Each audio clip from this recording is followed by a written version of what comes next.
Excités, les chiens sont prêts pour la traque. Ils prennent les traces qu'on appelle. Il commence à avoir du dégât un peu dans le maïs là.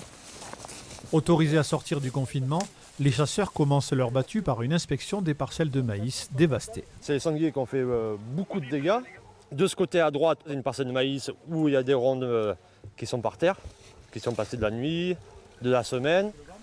Cette chasse au sanglier pourrait, en cette période spéciale, passer pour un privilège. Les chasseurs, eux, justifient cette battue qui rassemble 19 personnes.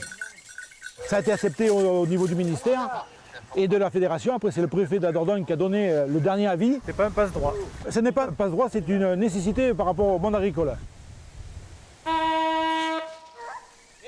La poursuite va durer toute la journée dans les fourrés et les bois. Des instants que Robert adore, il sait qu'il échappe au confinement. Ça fait du bien, c'est sûr, c'est sûr. De ne pas rester enfermé toute une journée à la maison. Non, il vaut mieux être entre collègues, éliminer tous ces sangliers un peu là. Heureux de se sentir utile pour les agriculteurs, les anciens comme les plus jeunes apprécient ces moments de liberté. On se sent privilégié de pouvoir sortir. Parce qu'on entend beaucoup parler, ouais, nous on ne peut pas sortir, on ne peut pas sortir. On nous dit les chasseurs, c'est une chance. Ma conjointe est confinée, oui. Et vous?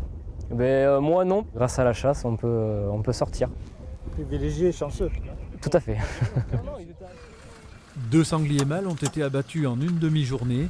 En Dordogne, seule la chasse au gros gibier est autorisée jusqu'au 1er décembre.